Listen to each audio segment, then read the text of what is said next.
Hello and welcome to my channel. This is Satish Babu Unnam, ATO Government ITI Girls, Ongole. ఈరోజు lesson టాపిక్లో మనం electrical measuring instruments గురించి తెలుసుకుందాం. ఈ electrical measuring instruments టాపిక్లో మనం మెజరింగ్ ఇన్స్ట్రుమెంట్స్ అంటే ఏంటి, ఈ మెజరింగ్ ఇన్స్ట్రుమెంట్స్ని ఐడెంటిఫై చేయటం ఎలాగా, మూవింగ్ కాయిల్ ఇన్స్ట్రుమెంట్స్ని ఏ విధంగా గుర్తించాలి, మూవింగ్ ఐరన్ ఇన్స్ట్రుమెంట్స్ని ఏ విధంగా గుర్తించాలి, మల్టీ రేంజ్ ఇన్స్ట్రుమెంట్స్ అంటే ఎలా ఉంటాయి, మెజర్మెంట్స్ తీసుకునేటప్పుడు సాధారణంగా చేసేటటువంటి ఎర్రర్స్ ఏంటి, ఇటువంటి వాటన్నిటి గురించి మనం ఈ లెసన్ టాపిక్లో తెలుసుకుంటాం. సో మొట్టమొదటగా అసలు ఈ ఎలక్ట్రికల్ మెజరింగ్ ఇన్స్ట్రుమెంట్స్ అంటే ఏంటి? ఎలక్ట్రికల్ క్వాంటిటీస్ అయినటువంటి electric current, electric voltage, electrical resistance, electrical power, electrical energy మొదలగు వాటిని కొలవడానికి ఉపయోగించేటటువంటి పరికరాలని ఎలక్ట్రికల్ మెజరింగ్ ఇన్స్ట్రుమెంట్స్ అని అంటాము. మనకందరికీ తెలుసు, current, voltage, resistance, power, energy. కరెంటును కొలవడానికి అమ్మీటర్ను ఉపయోగిస్తాం, వోల్టేజ్ని కొలవడానికి వోల్ట్ మీటర్ ఉపయోగిస్తాం, రెసిస్టెన్స్ని కొలవడానికి ఓమ్ మీటర్ ఉపయోగిస్తాం, పవర్ని కొలవడానికి వాట్ మీటర్ ఉపయోగిస్తాం, ఎనర్జీని కొలవడానికి ఎనర్జీ మీటర్ని ఉపయోగిస్తాం. ఈ మీటర్స్ అన్నిటినీ కూడా ఎలక్ట్రికల్ మెజరింగ్ ఇన్స్ట్రుమెంట్స్ అని అంటాము.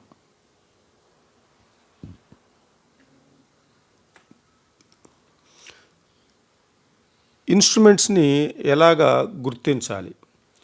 ఇన్స్ట్రుమెంట్స్ని ఎలా గుర్తిస్తామంటే, మొట్టమొదటగా data contained in the instrument dial. ఆ ఇన్స్ట్రుమెంటు మీద డయల్ ఉంటుంది.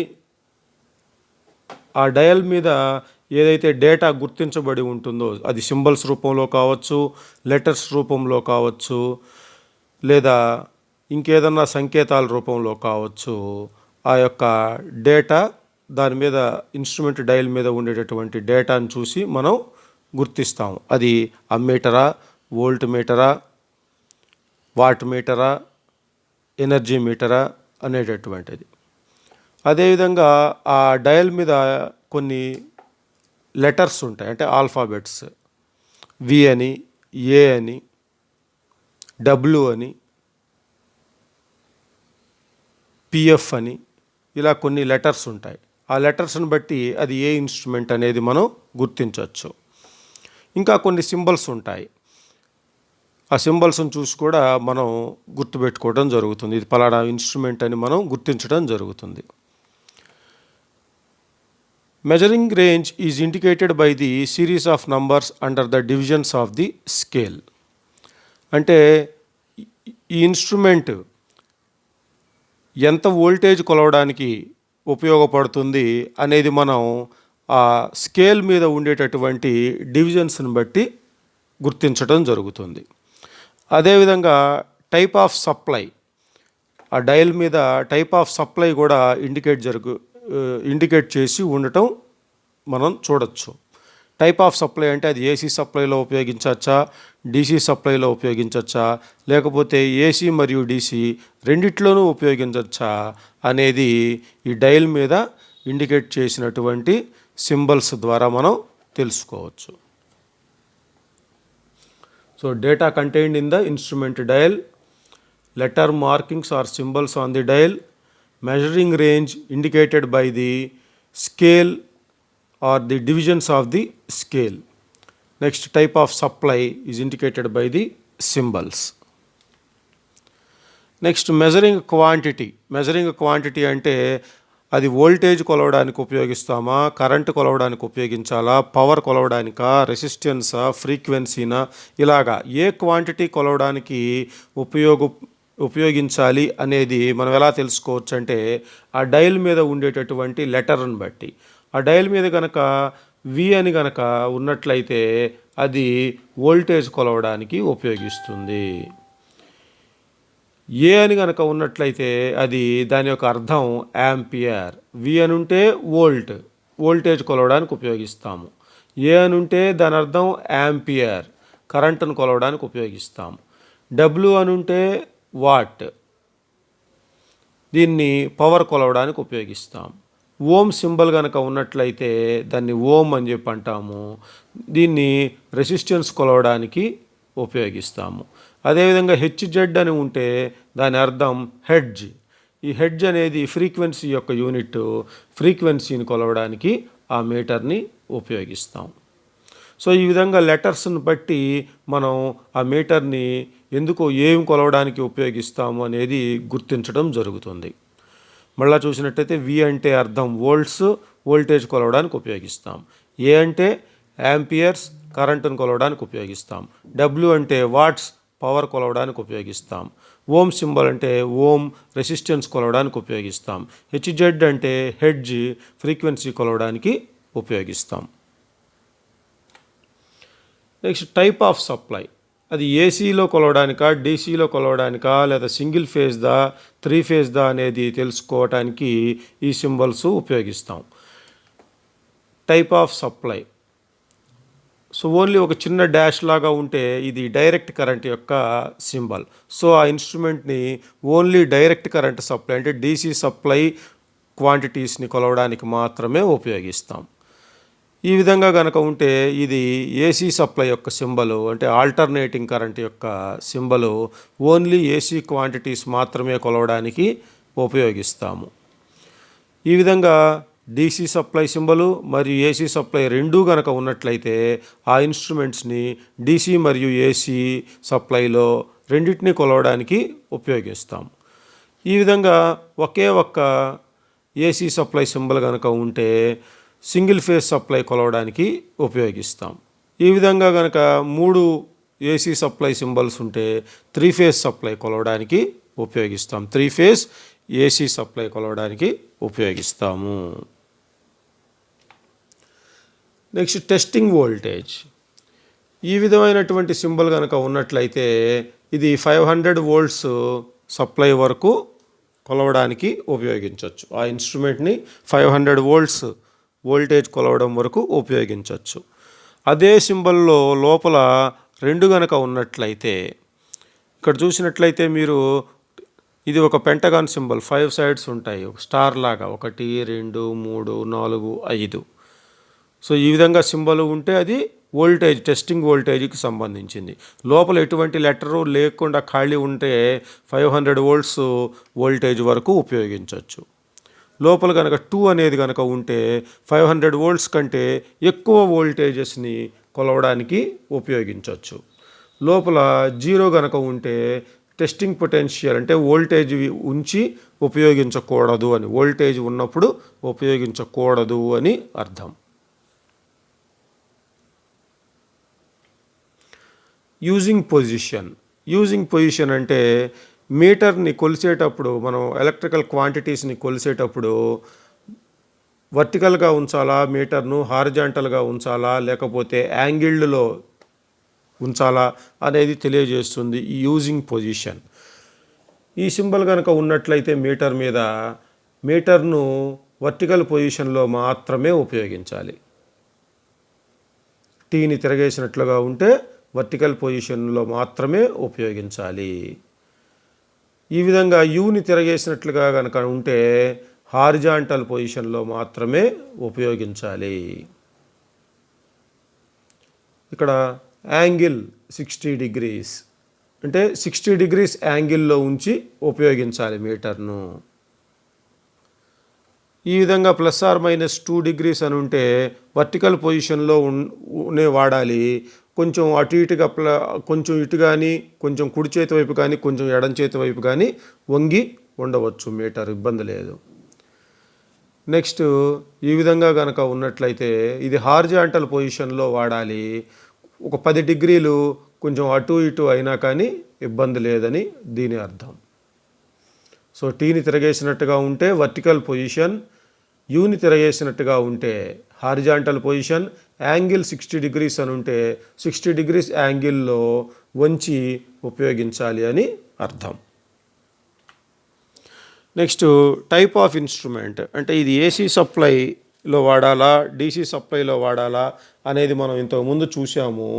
అదేవిధంగా ఇది టైప్ ఆఫ్ ఇన్స్ట్రుమెంట్ అంటే moving coil, moving iron, dynamic type లేదా ఎలక్ట్రోడైనమిక్ టైప్ అని 3 రకాలైన ఉన్నాయి మనకు మేజర్గా.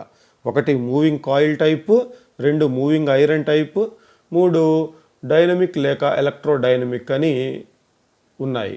సో మొట్టమొదట చూపించింది వచ్చేటప్పటికి యూని తిరగేసినట్లుగా ఉండి ఇక్కడ ఒక డీసీ సింబల్ ఉంటే ఇది మూవింగ్ కాయిల్ ఇన్స్ట్రుమెంట్. ఈ మూవింగ్ కాయిల్ ఇన్స్ట్రుమెంట్ని ఓన్లీ డీసీ క్వాంటిటీస్ మాత్రమే మెజర్ చేయడానికి ఉపయోగిస్తాం. డీసీ క్వాంటిటీస్ అంటే డీసీ వోల్టేజ్ లేక డీసీ కరెంట్, ఇవి మాత్రమే కొలవడానికి ఉపయోగిస్తాం. నెక్స్ట్ ఎమ్ లాగా కనుక ఉంటే, ఎమ్ని అడ్డంగా కనుక ఉంచినట్లయితే, ఎమ్ లాగా కనుక ఉంటే దీనిని మూవింగ్ ఐరన్ ఇన్స్ట్రుమెంట్ అని చెప్పి అంటాం. ఎమ్ లాగా ఉండి మధ్యలో ఐలాగా ఒక గీత ఉంటుంది, దీనిని మూవింగ్ ఐరన్ ఇన్స్ట్రుమెంట్ అని చెప్పి అంటాం. ఈ మూవింగ్ ఐరన్ ఇన్స్ట్రుమెంట్స్ని ఏసీ లేదా డీసీ క్వాంటిటీస్ ఏవైనా ఉపయోగించవచ్చు, కొలవడానికి ఉపయోగించవచ్చు. ఏసీ లేక డీసీ క్వాంటిటీస్ అంటే అది ఏసీ కరెంట్ అవ్వచ్చు, ఏసీ వోల్టేజ్ అవ్వచ్చు, డీసీ కరెంట్ అవ్వచ్చు, లేక డీసీ వోల్టేజ్ కూడా అవ్వచ్చు. నెక్స్ట్ ఎలక్ట్రోడైనమిక్ ఇన్స్ట్రుమెంట్, ఈ విధంగా సింబల్ కనుక ఉంటే ఎలక్ట్రోడైనమిక్ ఇన్స్ట్రుమెంట్ అని చెప్పి అంటారు. ఈ ఎలక్ట్రోడైనమిక్ ఇన్స్ట్రుమెంట్ని మనం ఎక్కువగా పవర్ కొలవడానికి ఉపయోగిస్తాం. ఇది ఎలక్ట్రోడైనమిక్ కోఎఫిషియంట్ ఇన్స్ట్రుమెంట్. ఈ విధంగా ఉంటే ఎంక్లోజ్డ్ ఎలక్ట్రోడైనమిక్ కోఎఫిషియంట్ ఇన్స్ట్రుమెంట్. ఈ విధంగా కనుక ఉంటే moving coil instrument with, so ఇది moving coil instrument with rectifier. ఇదేమో మూవింగ్ కాయిల్ సింబల్, మరియు ఇదేమో ఇక్కడ చూపిస్తున్నది యాక్చువల్గా డయోడ్ సింబల్. ఇది diode is used in rectifier. So ఇది రెక్టిఫైయర్ని సూచిస్తోంది, రెక్టిఫైయర్ సింబల్. ఇది moving coil instrument symbol. So రెండు కలిపితే moving coil instrument with rectifier. ఇందాకే చెప్పుకున్నాము ఇది డయోడ్ యొక్క సింబల్ అంటే రెక్టిఫైయర్ యొక్క సింబల్ అని. సో ఇది ఒక్కటి కనుక ఉంటే device with built in measuring rectifier. మేజర్గా మనం గుర్తుంచుకోవాల్సింది మూవింగ్ కాయిల్ ఇన్స్ట్రుమెంట్ ఇది మూవింగ్ ఐరన్ ఇన్స్ట్రుమెంట్ యొక్క సింబల్, ఇది ఎలక్ట్రోడైనమిక్ ఇన్స్ట్రుమెంట్ యొక్క సింబల్. ఒక మూవింగ్ కాయిల్ ఇన్స్ట్రుమెంట్ ఉంది అంటే ఆ మూవింగ్ కాయిల్ ఇన్స్ట్రుమెంట్ని మనం ఏసీ సప్లై లేదా డీసీ సప్లై రెండిటికి వాడుకోవచ్చు.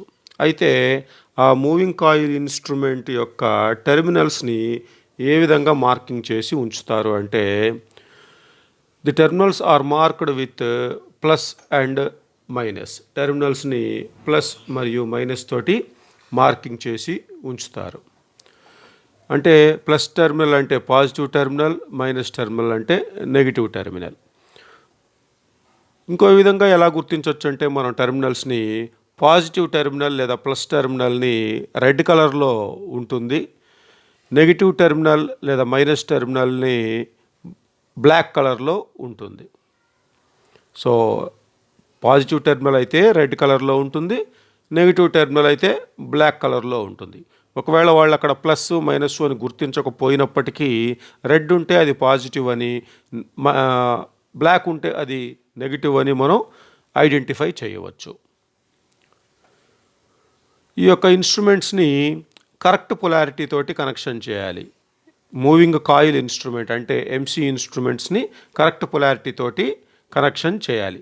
కరెక్ట్ పొలారిటీతో కనెక్షన్ చేయటం అంటే వీటికి ఫిక్స్డ్ పొలారిటీ ఉంటుంది. Moving coil meters will have fixed polarity. అంటే పాజిటివ్ మీటర్ యొక్క పాజిటివ్ టెర్మినల్ను సప్లై యొక్క పాజిటివ్ టెర్మినల్కు, మీటర్ యొక్క నెగిటివ్ టెర్మినల్ని సప్లై యొక్క నెగిటివ్కు కనెక్షన్ చేయాలి. సో ప్లస్ను ప్లస్కి, మైనస్ను మైనస్కి కనెక్షన్ చేయాలి. ఆ ప్లస్ని మైనస్కు, మైనస్ను ప్లస్కి రివర్స్లో కనుక కనెక్షన్ చేసినట్లయితే ఆ మీటర్ యొక్క పాయింటరు రైట్ సైడ్లో డిఫ్లెక్షన్ ఇవ్వాల్సింది పోనిచ్చి 0 కంటే కూడా కింద వైపుకి వెళ్ళిపోతుంది. సో ఈ విధంగా కనెక్షన్ ఇవ్వకూడదు అనమాట. సో మూవింగ్ కాయిల్ ఇన్స్ట్రుమెంట్ అనేది ఏసీ సప్లై లేదా డీసీ సప్లై రెండిట్లోనూ కొలవడానికి పనికొస్తుంది. మూవింగ్ కాయిల్ ఇన్స్ట్రుమెంట్ అనేది కేవలం డీసీ సప్లైలో మాత్రమే కొలవడానికి పనికొస్తుంది. ఈ యొక్క మూవింగ్ కాయిల్ ఇన్స్ట్రుమెంట్కు ప్లస్ మరియు మైనస్ అని 2 టెర్మినల్స్ ఉంటాయి. ఒకవేళ అక్కడ ప్లస్ అండ్ మైనస్ అని టెర్మినల్స్కి గుర్తించనట్లయితే ప్లస్ టెర్మినల్ రెడ్ కలర్లో ఉంటుంది, మైనస్ టెర్మినల్ బ్లాక్ కలర్లో ఉంటుంది. ఈ మూవింగ్ కాయిల్ ఇన్స్ట్రుమెంట్ యొక్క పొలారిటీ ఫిక్స్డ్గా ఉంటుంది. ప్లస్ను ప్లస్కి మైనస్ను మైనస్కి కనెక్షన్ చేయాలి. అలా కనెక్షన్ చేయకపోతే మీటర్ యొక్క పాయింటరు రివర్స్లో డిఫ్లెక్ట్ అవుతుంది. ఇది ఒక ఎంసీ మీటర్ యొక్క డయాగ్రామ్. మనకి ఈ ఫిగర్లో చూపించింది ఎంసీ మీటర్ యొక్క ఎలా కనుక్కోవచ్చు అంటే ఇది ఎంసీ మీటర్ అని ఇక్కడ క్లియర్గా ప్లస్ మైనస్ అని మార్కింగ్ చేసి ఉన్నారు. వీటి కలర్ కూడా ప్లస్ది అయితే రెడ్లో ఉంటుంది, మైనస్ది అయితే బ్లాక్లో ఉంటుంది. సో ఇక్కడ మనకి ఫిగర్లో చూపించింది ఎంసీ మీటర్ అని క్లియర్గా గుర్తించవచ్చు. ఇంకోటి ఏంటంటే ఇక్కడ వోల్ట్స్ అని ఉంది కాబట్టి ఇది ఒక వోల్ట్ మీటర్. సో టోటల్గా చెప్పాలంటే ఇది moving coil volt meter. Volts ఉంది కాబట్టి వోల్ట్ మీటర్, పొలారిటీ ఫిక్స్డ్గా సూచించి ఉంది కాబట్టి మూవింగ్ కాయిల్ మీటర్. సో రెండు కలిపితే moving coil volt meter. So this is used only for measuring DC voltage. MC కాబట్టి డీసీ కొలవటానికి, డీసీ క్వాంటిటీస్ కొలవటానికి, వోల్ట్స్ కాబట్టి వోల్టేజ్ కొలవడానికి. Next మనం ఒక మూవింగ్ ఐరన్ ఇన్స్ట్రుమెంట్ ఉందంటే దాని యొక్క టెర్మినల్ మార్కింగ్స్ ఎలా ఉంటాయి అనేది చూస్తే మూవింగ్ ఐరన్ ఇన్స్ట్రుమెంట్ని షార్ట్కట్లో ఎంఐ ఇన్స్ట్రుమెంట్ అంటాం. మూవింగ్ ఐరన్ ఇన్స్ట్రుమెంట్ని ఎంఐ ఇన్స్ట్రుమెంట్ అని చెప్పి అంటాం. దీనికి ఒక ఫిక్స్డ్ పొలారిటీ అంటూ ఉండదు. మూవింగ్ ఐరన్ ఇన్స్ట్రుమెంట్కి ఫిక్స్డ్ పొలారిటీ అనేది ఏమీ ఉండదు. ఈ పొలారిటీ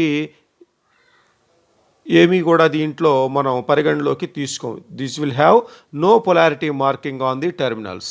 టెర్మినల్స్ మీద ఎటువంటి మార్కింగ్స్ ఉండవు. రెండు టెర్మినల్స్ కూడా సేమ్ కలర్లో ఉంటాయి. Both the terminals are of same colour. రెండు టెర్మినల్స్ సేమ్ కలర్లో ఉంటాయి. ఇన్స్ట్రుమెంట్ని సర్క్యూట్లో మనకి ఫేజ్ ఏదో న్యూట్రల్ ఏదో తెలియకపోయినా పర్వాలేదు, ఏ టెర్మినల్కైనా కానీ మనం కనెక్షన్ చేయొచ్చు. పొలారిటీ ఫిక్స్డ్ అనేది లేదు కాబట్టి ఏ టెర్మినల్కైనా ఫేజ్ కనెక్ట్ చేయొచ్చు, ఏ టెర్మినల్కైనా న్యూట్రల్ కనెక్ట్ చేయొచ్చు. నెక్స్ట్ మనం మల్టీ రేంజ్ మీటర్స్. సాధారణంగా మనకు తెలిసిన మీటర్లు ఎలా ఉంటాయంటే 0 నుండి 5 యాంపియర్లు, లేదంటే 0 నుండి 30 యాంపియర్లు, లేదంటే 0 నుండి 500 వోల్ట్లు, లేదంటే 0 నుండి 100 వోల్ట్లు, 0 నుండి 300 వోల్ట్లు, ఈ విధంగా మాత్రమే ఉంటాయి. అంటే 0 నుండి 300 వోల్ట్ల వరకు మాత్రమే కనెక్షన్ మెజర్ చేయగలం వీటితోటి. ఇవి fixed range meters, single range meters అన్నమాట. అయితే మనకి ఇంకో రకమైన మీటర్స్ ఉంటాయి, మల్టీ రేంజ్ మీటర్స్ అని ఉంటాయి. ఈ విధంగా ఈ మల్టీ రేంజ్ మీటర్స్లో కనుక మీరు చూసినట్లయితే ఇక్కడ ఒక టెర్మినల్, ఫస్ట్ టెర్మినల్ 0 అని ఉంది, తర్వాత 15, తర్వాత 50, తర్వాత 150, తర్వాత 300. ఇప్పుడు 0 మరియు 15 మధ్య కనుక మనం కనెక్షన్స్ చేసినట్లయితే కేవలం 0 నుండి 15 వోల్ట్ల వరకు కొలవడానికి మాత్రమే అది పనికొస్తుంది ఈ రెండిటి మధ్య. అదే 0 మరియు 50 మధ్యన కనుక మనం వైర్లు కనెక్షన్ చేస్తే 50 వోల్ట్ల వరకు, 0 నుండి 50 వోల్ట్ల వరకు వోల్టేజ్ కొలవడానికి ఉపయోగిస్తుంది.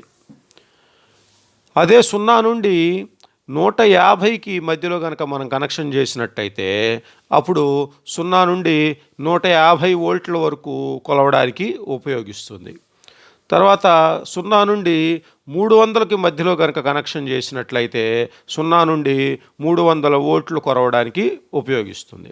సో ఈ విధంగా 0 to 15 వోల్ట్స్గా పనిచేస్తుంది, 0 to 50 వోల్ట్స్గా పనిచేస్తుంది, తర్వాత 0 to 150 వోల్ట్స్గా పనిచేస్తుంది, తర్వాత 0 to 300 వోల్ట్స్గాను పనిచేస్తుంది.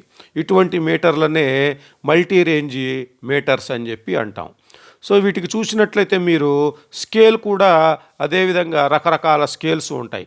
పైన చూసినట్టయితే 0 నుండి 25 ఇది, కింద 0 నుండి 50, తర్వాత 0 నుండి 100.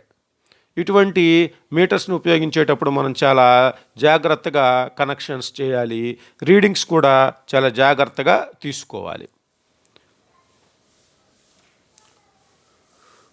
ఈ మల్టీ రేంజ్ మీటర్స్లో ఒక టెర్మినల్ 0గా ఇండికేట్ చేసి ఉంటుంది. సాధారణంగా ప్లస్ టెర్మినల్ని 0తో ఇండికేట్ చేస్తారు. మిగిలిన టెర్మినల్స్ని ఎంతైతే దాని రేంజ్ ఉంటుందో ఆ రేంజ్ తోటి ఇండికేట్ చేస్తారు. ఈ విధంగా 0 తోటి ఇండికేట్ చేసి మిగిలినవి రేంజ్ని ఇండికేట్ చేసేటట్లుగా మార్కింగ్ చేస్తారు. వీటికి మనం ఏ రేంజ్ అనేది సెలెక్ట్ చేసుకోవాలన్నప్పుడు మనకి రేంజ్ సెలెక్టర్ స్విచ్ కూడా ఇందులో ఉంటుంది.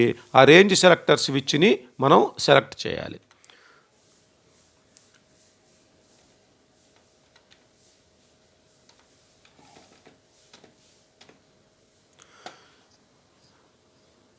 ఈ రేంజ్ సెలెక్టర్ స్విచ్ని కరెక్ట్ పొజిషన్లో మనం ఏ రేంజ్కి అయితే కనెక్షన్స్ చేస్తున్నామో సెలెక్టర్ స్విచ్ని కూడా ఆ రేంజ్కి తగ్గట్టుగా మనం సెలెక్ట్ చేసుకోవాలి.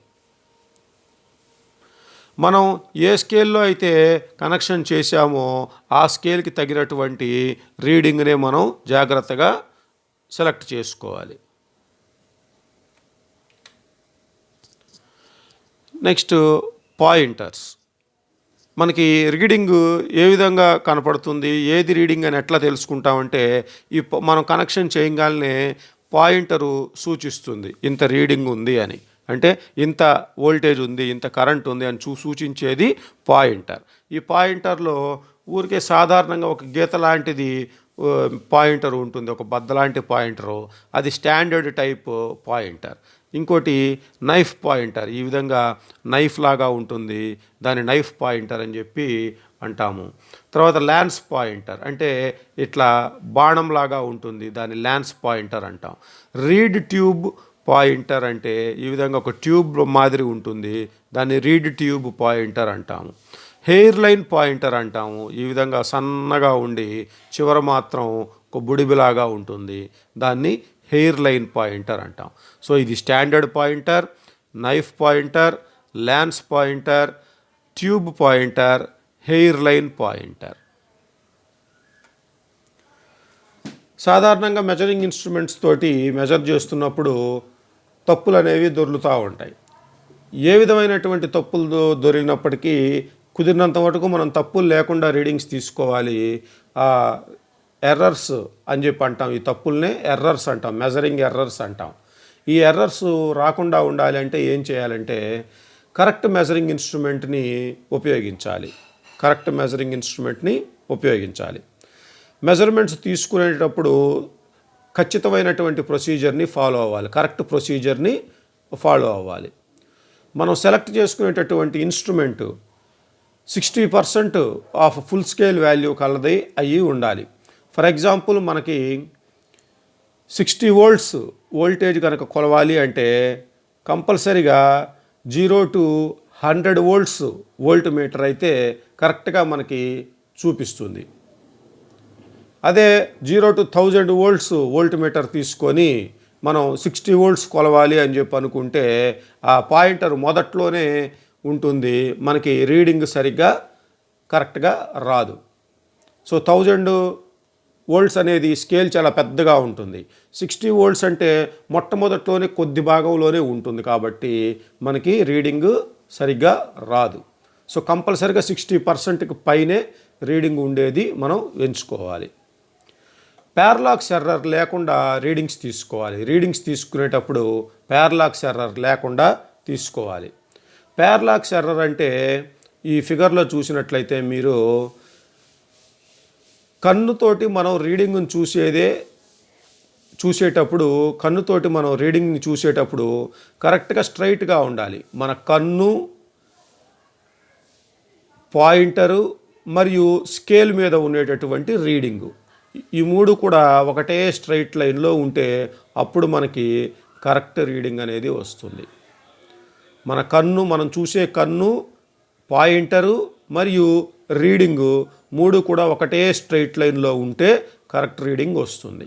అలా కాకుండా మనం కన్నుని సైడ్కి కనుక ఒక యాంగిల్లో పెట్టి చూసామంటే మనకి కన్ను ఇక్కడ ఉంటుంది, పాయింటర్ ఇక్కడ ఉంటుంది, రీడింగ్ ఏమో ఇక్కడిది వస్తుంది. సో దీనివలన తప్పు అయినటువంటి రీడింగ్ని నోట్ చేసుకుంటాం. ఇదే ప్యారలాక్స్ ఎర్రర్. కన్ను, పాయింటరు మరియు రీడింగు స్ట్రైట్గా ఉంచి తీస్తేనే కరెక్ట్ రీడింగ్ వస్తుంది.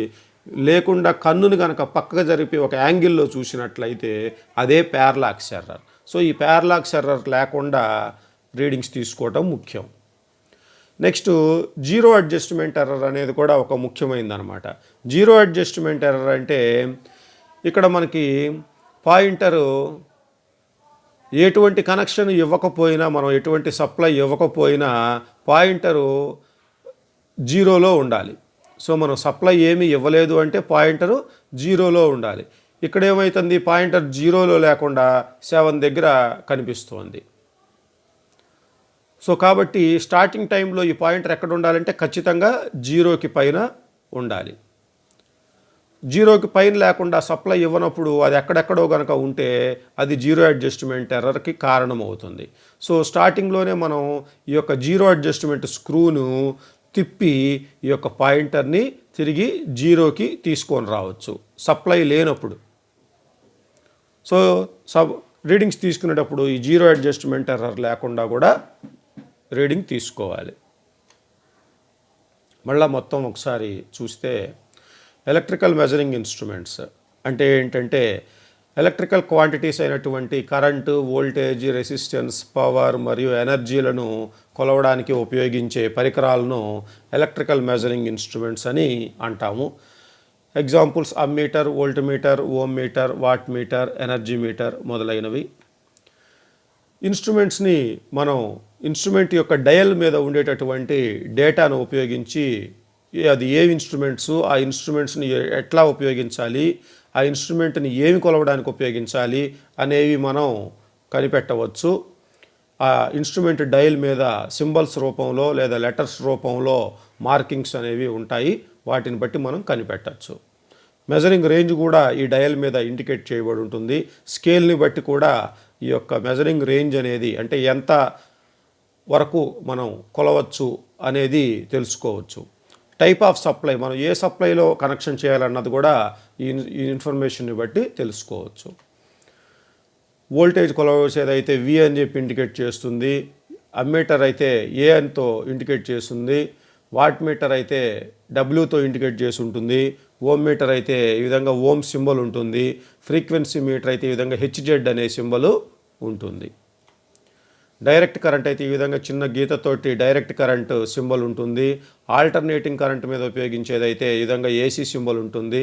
ఏసీ మరియు డీసీ రెండిట్లోనూ ఉపయోగించవచ్చు అయితే ఈ విధంగా డీసీ మరియు ఏసీ సింబల్ ఉంటుంది.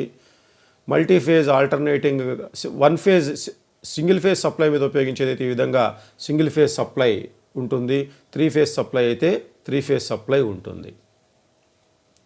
Type of instrument moving coil instrument, moving iron instrument, electrodynamometer type instrument. Moving coil instrument యొక్క టెర్మినల్స్ రెడ్ కలర్లో లేదా బ్లాక్ కలర్లో ఇండికేట్ చేసి ఉంటాయి. పాజిటివ్ టెర్మినల్ రెడ్ కలర్ తోటి, నెగిటివ్ టెర్మినల్ని బ్లాక్ కలర్ తోటి ఇండికేట్ చేసి ఉంటారు. మూవింగ్ కాయిల్ ఇన్స్ట్రుమెంట్ యొక్క పొలారిటీ ఫిక్స్డ్గా ఉంటుంది. అంటే పాజిటివ్ని సప్లై యొక్క పాజిటివ్కి కనెక్ట్ చేయాలి, నెగిటివ్ని సప్లై యొక్క నెగిటివ్కి కనెక్ట్ చేయాలి. అలా కాకుండా రివర్స్ పొలారిటీలో కనుక కనెక్షన్ చేసినట్లయితే పాయింటర్ రివర్స్ డైరెక్షన్లో సూచిస్తుంది. మూవింగ్ ఐరన్ ఇన్స్ట్రుమెంట్లో ఎటువంటి మార్కింగ్స్ ఉండవు. దీని యొక్క పొలారిటీ కూడా ఫిక్స్డ్గా ఉండదు. ఫేజ్ని ఏ టెర్మినల్కైనా కనెక్షన్ చేయొచ్చు, అదేవిధంగా న్యూట్రల్ని ఏ టెర్మినల్కైనా కనెక్షన్ చేయొచ్చు. మల్టీ రేంజ్ ఇన్స్ట్రుమెంట్స్ ఇలా ఉంటాయి. సో ఫేజ్ని లేదా ప్లస్ టెర్మినల్ను 0 టెర్మినల్కు కనెక్షన్ చేసి మనం ఏ రేంజ్ అయితే వాడుకోవాలనుకుంటున్నామో ఇంకో టెర్మినల్ని ఆ రేంజ్కి ఆ టెర్మినల్కి కనెక్షన్ చేయాలి. పారలాక్స్ ఎర్రర్ లేకుండా రీడింగ్ తీసుకోవాలి. జీరో అడ్జస్ట్మెంట్ ఎర్రర్ లేకుండా రీడింగ్ తీసుకోవాలి. మెజరింగ్ ఎర్రర్స్ లేకుండా ఉండాలంటే పారలాక్స్ ఎర్రర్ లేకుండా తీసుకోవాలి. జీరో అడ్జస్ట్మెంట్ ఎర్రర్ లేకుండా రీడింగ్స్ తీసుకోవాలి. యూజ్ చేసేటటువంటి ఇన్స్ట్రుమెంటు 60% ఫుల్ స్కేల్ వాల్యూ కంటే ఎక్కువగా ఉండేటట్లుగా సెలెక్ట్ చేసుకోవాలి.